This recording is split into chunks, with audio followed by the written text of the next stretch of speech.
Bonjour à toutes et à tous, capsule thématique spécifique, relations sacrées, flammes jumelles, âme sœur sacrée. Je viens ici et maintenant vers vous dans cette capsule pour vous évoquer l'importance de l'énergie centrale et comprendre ce qu'est exactement l'énergie centrale. Pourquoi est-ce que j'éprouve le besoin de vous poster cette capsule quant à l'énergie centrale, relative à l'énergie centrale? Eh bien parce que j'ai souvent en consultation privée des retours de personnes qui me disent: est-ce que l'énergie centrale du côté du féminin sacré de Chaser est la même que l'énergie centrale du côté du masculin sacré au runner? Dit autrement, est-ce la même énergie centrale du côté de la blessure d'abandon que du côté de la blessure de rejet? L'énergie centrale, c'est l'énergie centrale. D'où la capsule aujourd'hui. Si vous souhaitez me joindre pour une consultation privée, juste en dessous dans le descriptif, vous avez un lien. Vous pouvez bien évidemment partager cette vidéo, vous abonner, ça vous permettra de recevoir les capsules en temps et en heure dans votre enfilade de YouTube, et me mettre un pouce vers le haut, ça me fera plaisir. Qu'est-ce que l'énergie centrale? Alors déjà, on va commencer par ça. Et ensuite, est-ce la même? Bon. Qu'est-ce que l'énergie centrale et à quoi sert l'énergie centrale? Qu'est-ce que l'énergie centrale? L'énergie centrale, c'est ce qui relie chacun de nos chakras. L'énergie centrale, grosso modo, est quasi collée à notre colonne vertébrale, donc du coccyx jusqu'à la fontanelle, hein, au chakra couronne, donc juste au-dessus de la fontanelle. Et c'est donc ce qui relie nos chakras. Mais ça, on va parler de l'énergie centrale en nous, qui relie donc nos 7 chakras, 6 chakras en nous, plus le 7e, le chakra couronne, qui est juste au-dessus de notre tête. L'énergie centrale, pourquoi je vous disais quasi collée, collée ou quasi collée à la colonne vertébrale? Au fur et à mesure que nous évoluons, que nous franchissons des caps, que nous grandissons, en tant qu'artisan de lumière et dans une relation sacrée, et là aujourd'hui cette capsule thématique est pour les relations sacrées, notre énergie centrale s'épaissit, s'intensifie et prend de plus en plus d'importance. Quand vous êtes artisan de lumière et surtout quand vous êtes dans une relation sacrée, lorsque vous avez mal au dos et que un coup ça va être les lombaires, un coup les dorsales, un coup le coccyx, un coup le sacrum, un coup les cervicales, posez-vous déjà la question de savoir si ce ne serait pas votre énergie centrale qui épaissit, qui s'intensifie et qui prend de plus en plus de la place. Déjà, première chose, parce qu'au fur et à mesure, elle s'intensifie. Donc, plus ça va aller, plus elle va... Bon, à un moment donné, elle ne grossit plus hein, non plus, on ne va pas non plus se mentir. Hein. Mais plus ça va aller, plus elle va se coller à votre colonne vertébrale. Et bien sûr que ça a des conséquences, parce que ça pousse un petit peu tout. Alors bien sûr, un certain nombre d'entre vous vont se dire, mais l'énergie centrale, c'est quelque chose de fictif, c'est quelque chose que l'on imagine. Oui et non. Oui et non. Clairement, tout le monde a une énergie centrale, tout le monde, bien sûr, n'a pas une énergie centrale qui s'intensifie et qui s'épaissit. Les animaux aussi ont une énergie centrale, les plantes aussi. Et des auras. Nous voyons assez facilement l'aura des plantes, l'aura des arbres, l'aura des forêts, l'aura des animaux et donc l'aura des humains. Donc à partir du moment où vous avez une aura, bien sûr que vous avez une énergie centrale, bien évidemment. Et l'énergie centrale, pour l'être humain comme pour les mammifères, va se coller, ou en tout cas va être proche, puis finir par se coller si on intensifie, si on est là pour travailler sur notre évolution spirituelle, va de plus en plus se coller à notre colonne vertébrale. Mais bien sûr que l'énergie centrale relie l'être humain, si on s'en arrête à l'être humain, pour nous rester sur notre exemple humain, l'énergie centrale va descendre jusqu'au centre de la Terre. Tout être vivant sur cette Terre est connecté à Gaïa et au centre de Gaïa, au centre de la Terre. Et on est aussi connecté à la source. quand nous sommes en évolution, en tout cas, et en évolution consciente, nous ouvrons notre connexion à la source. Et donc, nous sommes connectés à la source, donc notre énergie centrale monte jusqu'à la source. Et cette capsule est là, bon, aussi pour vous rappeler ce genre de choses, mais pour vous dire aussi qu'il peut y avoir des blocages sur notre énergie centrale. Alors, ça va surtout être sur notre énergie centrale intérieure, interne, donc sur nos 6 chakras internes plus le chakra couronne, que les blocages peuvent être avant tout constatés. C'est là-dessus que nous allons travailler. Pourquoi? Bien parce qu'en tant qu'être humain, incarné donc terrestrement parlant, c'est notre mental qui crée nos blocages. Si nous n'avions pas notre mental, nous n'aurions pas de blocage. Bon, si nous n'avions pas de blocage, nous n'évoluerions pas. Donc en même temps, la boucle est bouclée, hein, quelque part, bien évidemment. Ah ouais, heureux ceux qui n'ont pas de blocage, j'ai envie de dire. Bon, encore plus heureux ceux qui n'en ont plus. Tant mieux, j'ai envie de dire, bien évidemment. Mais heureux ceux qui n'ont pas de blocage. C'est qu'ils ne se sont pas incarnés peut-être pour progresser, non plus. En tout cas, pas dans leur évolution spirituelle, pas dans leur recherche de leur vérité. Et les blocages que nous avons en tant qu'âme sœur sacrée ou flamme jumelle vont avant tout être des blocages soit liés à notre évolution intrinsèque de l'origine des temps pour retourner à ce que nous étions à l'origine des temps, soit des blocages liés à nos blessures originelles, c'est-à-dire d'un côté la blessure d'abandon, de l'autre la blessure de rejet. Et donc effectivement, lorsqu'il y a blocage, bien il faut qu'il y ait à un moment donné des blocages. Et je dis bien il faut, je pèse mes mots, bien évidemment. S'il y a blocage, il est souhaitable qu'il y ait, on va parler correctement, il est souhaitable qu'à un moment donné, il y ait des blocages. Donc il faut débloquer la situation pour se sentir mieux, autrement on va rester pendant des lustres dans un mal-être. Donc voilà. Et lorsqu'il y a blocage, et que l'on est conscient, que l'on est mal, parce que blessure d'abandon ou blessure de rejet, ou évolution quant à notre mission d'âme pour les flammes jumelles, etc., c'est un travail que nous avons à faire sur nous quand nous avons ce mal-être que nous ressentons en nous. C'est un travail que nous avons à faire en conscience. Est-ce la même énergie centrale du côté du féminin sacré ou chaser que du côté du masculin sacré ou runner? Oui, c'est la même énergie centrale en ce sens où nous sommes des deux côtés du couple sacré ancrés jusqu'au centre, jusqu'au cœur cristallin de la Terre, et que nous sommes connectés à la source des deux côtés aussi fermement et aussi directement. Est-ce que ce sont les mêmes blocages? Non. Est-ce que nous allons travailler de la même façon? Non, bien évidemment, puisque ce ne sont pas les mêmes blessures. L'énergie centrale va nous permettre de prendre conscience de notre énergie centrale, de nos chakras et des blocages de nos chakras, parce que lorsqu'il y a blocage sur l'énergie centrale, c'est forcément blocage d'un chakra. Ça peut être blocage d'un chakra secondaire, voire tertiaire, mais ça va avant tout impacter un chakra principal, bien sûr.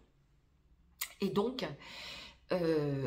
lorsqu'il y a blocage sur un chakra, ça peut bloquer effectivement l'énergie centrale, voire toute l'énergie centrale. Hein. Ça peut ne pas bloquer que le chakra, ça peut aussi bloquer toute l'énergie centrale. On peut se trouver très très mal au point de ne plus savoir bouger par moment, être effondré, être tordu de douleur de partout, de la tête aux pieds, etc. C'est qu'il y a vraiment à se recentrer et à se reprendre en main pour se libérer.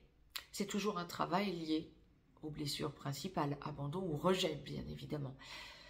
Si vous avez la blessure d'abandon, vous n'avez pas la blessure de rejet. Si vous avez la blessure de rejet, vous n'avez pas la blessure d'abandon. Cette capsule n'est pas là pour vous parler de ce que sont les blessures d'abandon et de rejet.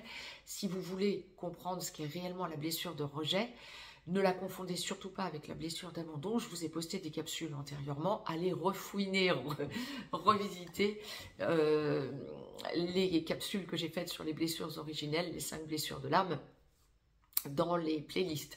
Je vous en ai tourné plusieurs, hein. Je vous en ai mis plusieurs en ligne. Mais aujourd'hui, ce que je souhaite vous transmettre, c'est l'énergie centrale. C'est en lien avec l'énergie centrale. L'énergie centrale, pourquoi des blocages sur l'énergie centrale? Bien tout simplement pour prendre conscience que nous avons à travailler sur nous, sur soi.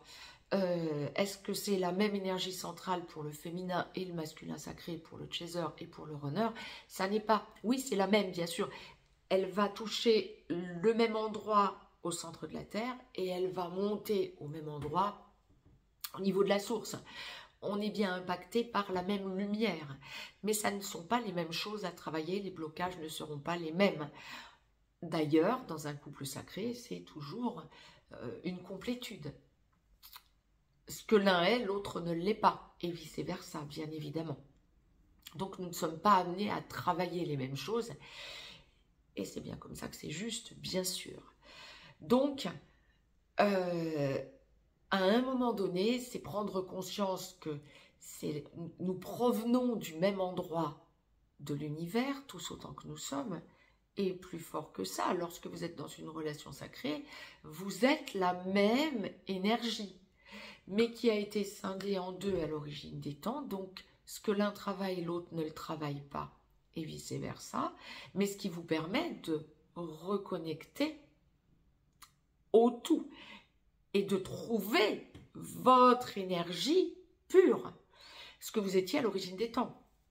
C'est-à-dire, pour un couple flamme jumelle, pour le coup beaucoup plus que pour les âmes sœurs sacrées, vous reformez le tout originel en reconstituant l'œuf cosmique, la particule élémentaire que vous étiez à l'origine des temps avant le Big Bang. Et donc, effectivement, c'est ce que vous allez être amené à travailler dans cette vie, si vous êtes flamme jumelle. Si vous êtes âme sœur sacrée, vous allez travailler en complétude, féminin sacré, masculin sacré, pour le plus possible éradiquer vos blessures d'un côté d'abandon, de l'autre de rejet, et pouvoir vous trouver pour finaliser une évolution à deux. D'ailleurs, lorsqu'on est dans une relation d'âme sœur sacrée, ce sont des retrouvailles karmiques. On a eu au moins une vie en commun, sinon plusieurs vies en commun, et parfois même plus de vies en commun en tant qu'âme sœur sacrée qu'en tant que flamme jumelle. Et ça, il faut le savoir. Les âmes sœurs sacrées se retrouvent, bon, bien sûr déjà âmes sœurs, faisant partie du même groupe d'âmes, et du même groupe d'âmes au sens stricto sensu du terme, c'est-à-dire vraiment une proximité d'âme de l'origine des temps. Vous n'étiez pas loin l'un de l'autre dans vos œufs cosmiques, et vous avez déjà eu des vies ensemble en tant qu'âmes sœurs. Cette fois-ci, vous vous incarnez pour travailler sur vos blessures originelles, d'un côté abandon, de l'autre rejet, d'où la complexité, tout comme les flammes jumelles. C'est pour ça qu'il y a autant de similitudes entre âme sœur sacrée et flamme jumelle. Ceci étant dit, flamme jumelle, c'est le même œuf cosmique, c'est la même particule élémentaire de l'origine des temps. Et âme sœur sacrée, vous n'êtes pas en dernière incarnation. Flamme jumelle, vous êtes en dernière incarnation. Ce que l'on va constater aussi comme blocage sur l'énergie centrale très fréquemment, pour les flammes jumelles que l'on aura beaucoup moins pour les âmes sœurs sacrées, ça va être une appréhension à ne pas être à la hauteur. Pourquoi? Parce que les flammes jumelles étant en dernière incarnation, leur âme sait qu'elles n'ont pas le droit à l'erreur. Je ne dirais pas que les âmes sœurs sacrées ont le droit à l'erreur, vous ne vous êtes pas incarné pour être dans l'erreur, bien évidemment. Mais vous vous êtes incarné pour évoluer. Les flammes jumelles ne se sont pas incarnées pour évoluer. Les flammes jumelles se sont incarnées pour éradiquer tout ce qui n'aura pas été travaillé, tous les petits résiduels des vies antérieures. Mais on n'est pas sur une réelle évolution. Donc, les flammes jumelles vont aller vers la meilleure version d'elles-mêmes dans la peur de se tromper. On constatera très fréquemment que chez les âmes sœurs sacrées, c'est beaucoup plus direct. Elles n'ont pas peur de se tromper, les âmes sœurs sacrées. Masculin sacré comme féminin sacré. Hein. Il n'y a pas cette appréhension de se tromper parce que vous ne vous êtes pas incarné pour vous tromper. Il n'y a rien que vous puissiez laisser de côté puisque vous pourrez le retravailler dans une vie ultérieure. Pour les flammes jumelles, il ne faut rien laisser de côté. Donc, on peut avoir des appréhensions par moment que n'auront pas les âmes sœurs sacrées. C'est ok, c'est parfait. C'était un point important. Et ça peut créer et générer des blocages sur l'énergie centrale, bien sûr, cette appréhension. Donc, on peut avoir des blocages sur l'énergie centrale en tant que flamme jumelle qu'on n'aura pas en tant qu'âme sœur sacrée. Aussi, les blocages, on va les ressentir sur les chakras principaux quand on est dans une relation sacrée. On peut avoir des douleurs sur les chakras secondaires, voire tertiaires, mais on n'aura pas de réel blocage sur les chakras secondaires ou tertiaires. On peut avoir des maladies qui se développent sur les chakras secondaires ou tertiaires, mais jamais de réel blocage. Blocage, c'est-à-dire on ne peut pas les débloquer dans cette vie. Non, on s'est incarné pour débloquer la situation, pour débloquer les choses et pour évoluer sur notre énergie centrale. Et par rapport à notre énergie centrale. L'énergie centrale, pour les relations sacrées, est là, en conscience, pour que nous sentions qu'elle s'intensifie, qu'elle prend de l'ampleur, qu'elle prend de l'envergure, qu'elle s'intensifie, qu'elle s'épaissit. Et c'est OK. Et donc, du côté du féminin sacré et du côté du masculin sacré, les blocages ne seront pas les mêmes, mais les blocages seront à lever. Alors, il peut y avoir tout un tas de blocages. On peut retrouver des blocages chez le féminin sacré dans un couple ou chaser, et dans un couple autre, ce seront les blocages du masculin sacré ou runner. Mais on ne travaillera bien sûr pas de la même manière. La blessure d'abandon ne se travaille pas de la même manière que la blessure de rejet, bien évidemment. En tout état de cause, un blocage sera toujours là dans les relations sacrées pour faire travailler, après reconnexion à son autre. Avant, c'est plus compliqué. Mais après reconnexion à son autre, un blocage sera toujours là pour nous faire travailler. Les résiduels, à minima, voire de façon intense, notre blessure originelle, notre blessure principale, d'un côté abandon ou de l'autre rejet. Alors, j'ai évoqué le fait que c'est valable également avant la reconnexion à son autre. Oui, bien sûr. Depuis notre naissance, nous travaillons soit sur notre blessure d'abandon, soit sur notre blessure de rejet. Ça me fait sourire parce que, bon, pour ceux qui me connaissent et ceux qui ont déjà largement évolué, bien évidemment que c'est une évidence. On y travaille depuis notre prime enfance, depuis notre naissance. Mais on y travaille d'autant plus en conscience après avoir reconnecté.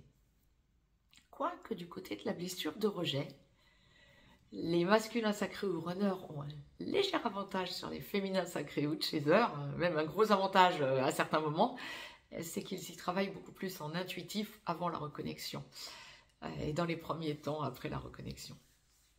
Alors après, en retrouvant cette intuitivité et cette fluidité liée à leur façon d'être, une fois la blessure de rejet travaillée, c'est juste hallucinant de voir combien un masculin sacré ou runner peut évoluer et lever les blocages sans plus aucun problème. Le féminin sacré ou chaser aura toujours ce petit doute, on dira ça comme ça, de se dire est-ce que je fais bien les choses, parce que le féminin sacré ou chaser est un laborieux, un besogneux. Le masculin sacré ou runner est beaucoup plus intuitif. Je vous le dis sur le mot de sourire, parce qu'effectivement, il y a de quoi en sourire, et ça, c'est quelque chose, par contre, qui restera jusqu'à la fin. Bon, ben on va faire avec. Hein, en tout cas, je tenais à revenir vers vous quant à l'énergie centrale et à ces blocages, en quelque sorte, pour que vous décomplexifiez les choses et pour que vous vous sentiez décomplexé de ces blocages en quelque sorte et de vous dire comment est-ce que je peux faire. Travaillez pour vous. Ne vous dites pas qu'est-ce que je peux faire pour aider mon autre. Non, votre autre le fera seul très bien. D'un côté comme de l'autre, mais j'aurais tendance à dire, encore une fois, du côté du féminin sacré ou de chaser, il y a cet instinct du sauveur. Hein. Donc, non, lâchez, lâchez, lâchez. Nous avons suffisamment notre boulot à faire et ça se fera très bien. Je vous ai fait ce point sur l'énergie centrale. Je vous embrasse et je vous dis à très vite pour de nouvelles thématiques, de nouvelles chroniques, voire pour la prochaine pleine lune. Je vous embrasse, très très belle nouvelle lune à toutes et à tous.